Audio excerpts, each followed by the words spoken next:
Can Cincinnati score 3 goals? I was speaking to a sporting director at another club, and they kind of said, look, like if you play Miami, if you're trying to play for a 1-0 or 2-1, or if you're trying to just focus on defense, guess what? You already lost, because it doesn't matter if you have 14 players on the pitch. If that's your mindset, you're going to lose. What you need to do is put them under pressure and be able to take your chances. And then there were 8. The conference semifinals kick off this weekend in MLS, and in the West, high-flying expansion side San Diego FC will host the 4-seed Minnesota United, while 2-seed Vancouver and Thomas Muller welcome Sun Heung-min and LAFC to town. And then in the East, you've got the Supporter Shield winners Philadelphia hosting the 5-seed New York City FC, while 2-seed Cincinnati, led by their star Evander, take on 3-seed Miami and, of course, the great Lionel Messi. All right, joining us now is our CBS Sports MLS insider, Tom Bogert, to talk all things Major League Soccer. Tommy Scoop, so good to see you. We're going to get into what to watch, Bogert's what to watch for each of these matchups. And we got to start with the match that's pitting together 2 of the biggest stars, both coming to the league this season, Sun at LAFC and Thomas Muller at Vancouver. Which star will help get their team one step closer to the MLS Cup? I have no idea, but I can't wait to watch. This is the game I'm most looking forward to of the conference semifinals. I speak to people around the league and at both clubs. There's so much respect between these 2 teams.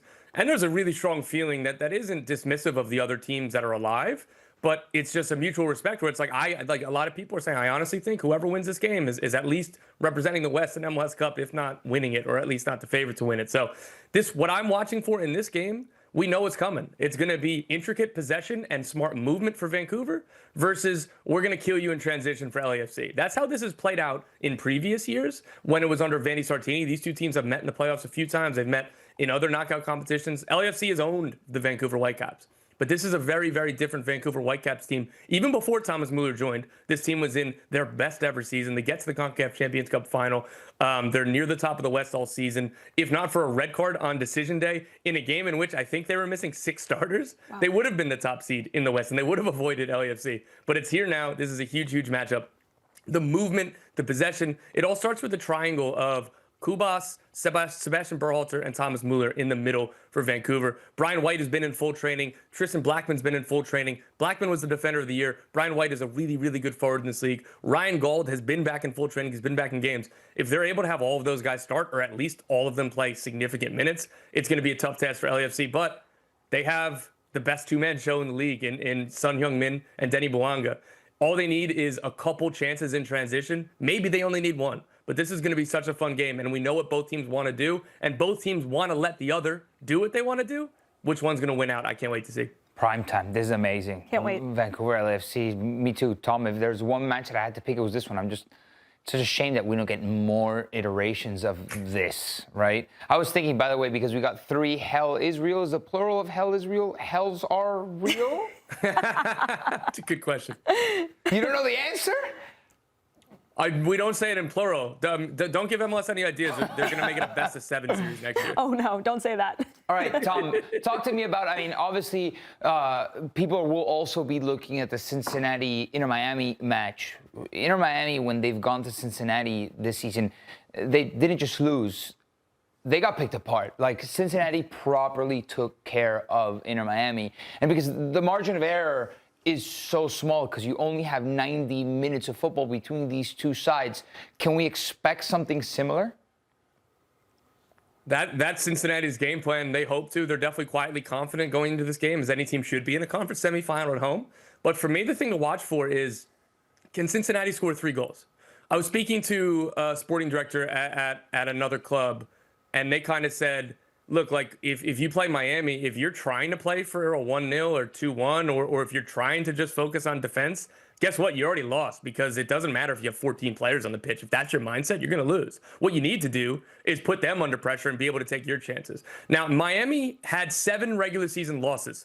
All 7 of them, their opponent scored 3 goals or more. So that's something to watch for. They lost to Nashville in the first round, in game 2 of the first round. It was 2-1. So that's the only time that they've lost in MLS play this season that wasn't 3 goals. And again, those are different weird game states, part of a best of 3. The 7 games that they lost in the regular season, the opponent scored 3 goals or more. So that's what I'm looking at. Cincinnati absolutely can do that. They also have the defensive muscle to at least bother Miami. But again, if Lionel Messi goes supernova, there's literally nothing you can do at this point. He's got in his last, 10 games, it's well more than 20 goal contributions. He absolutely owned Nashville, both in the first round and then on decision day to get to the first round. It's a guy that you just need to score as many goals as you can. And if he's in the mood, then Nico, you know better than anybody. What can you do? Mm-hmm. How do you rate the trio of Denke, Evander, and Brenner for Cincinnati going up against They have Miami not played defense that's beyond like the sum porous. of their parts yet. Right.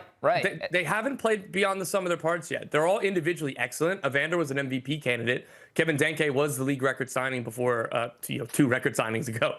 And Brenner is a really, really good player in his league. I think Brenner has helped connect Denke and Evander a little bit better, and Brenner and Evander have a really good connection. But there's still something lacking between Evander and Denke. I still think all of these guys are really complementary to each other. And maybe I'm just going to be saying all offseason if they lose, like, oh, no, there was another level for Cincy, I promise, that they just never got to. But there's more potential than what they've shown. I will say another note in that loss that Miami suffered at Cincinnati, Evander had a brace and Miami only had 2 shots on target in that game. So if Evander can come up big again, that would for sure be the storyline of this weekend's matches. If those 3 can connect with the Inter Miami defense that is often disorganized or porous, caught in transition with spaces, they just need to put their infinity rings together, and it's like, whoa, but they don't do it often, right? Right. They just have all that potential and they don't get it done. Well, Tom, another interesting matchup is San Diego taking on Minnesota on Monday. You've got the highest average possession team this season in San Diego against the lowest average possession team this season in Minnesota. And the Loons, let's be honest, they were lucky coming out of that 3-game series against Seattle. They gave up loads of chances. It took a penalty shootout in game 3 to get to this point. I mean, what are you expecting? Do Minnesota get through again? Because we know that San Diego are going to create some chances.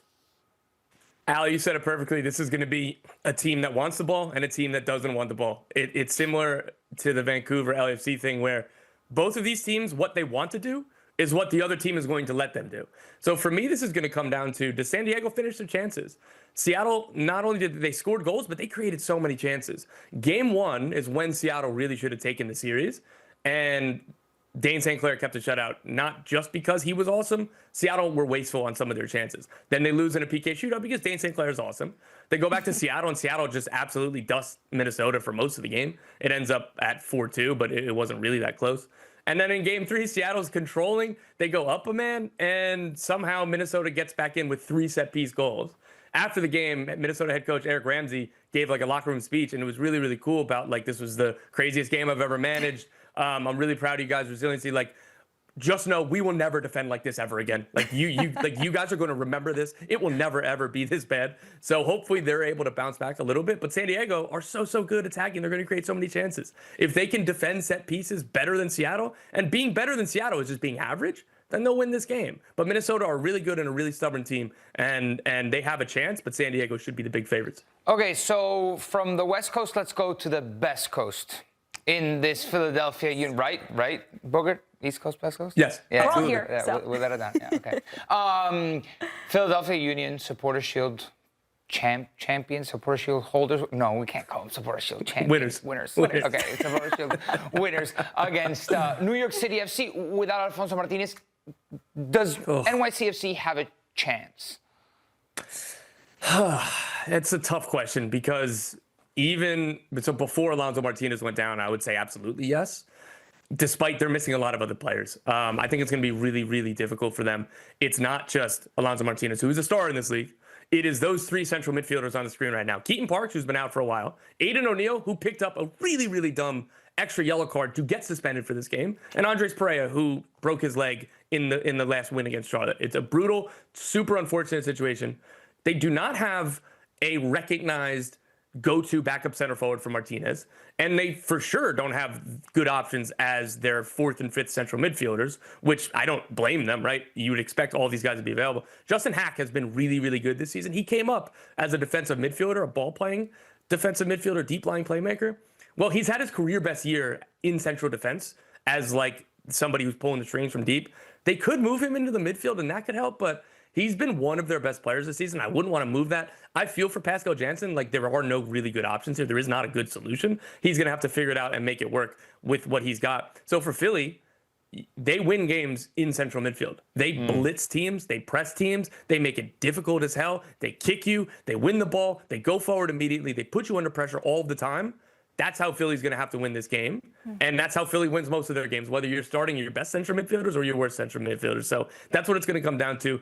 And outside of, them missing a lot of chances or the ball not bouncing the right way or a set piece, the things that happen in single elimination games, to be clear, Philadelphia Union should be licking their lips at getting to the conference final, where they would host the conference final. Tom, you mentioned no notable backup striker for New York City FC, and my mind immediately goes to Moussa Bakra, right? That has left Major League Soccer and actually gone into my wheelhouse of coverage. He's actually doing really well at Dinamo Zagreb.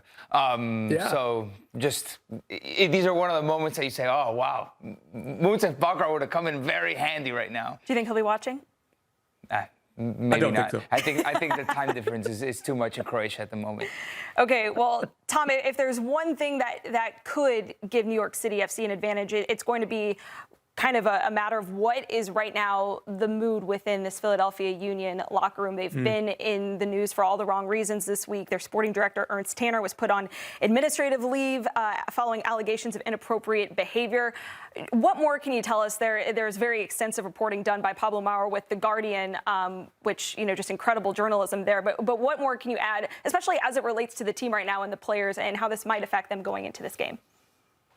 It's excellent reporting by Pablo Maurer at The Guardian. I would encourage you all to read it if you haven't already. And Ernst Tanner has been placed on administrative leave. Ernst Tanner is one of the best, if not the best, sporting director in this league. He is somebody who's been renowned for getting value, overperforming that value with really good signings, and he's overturned the roster several times. He's helped revolutionize their academy like he did with Red Bull Salzburg.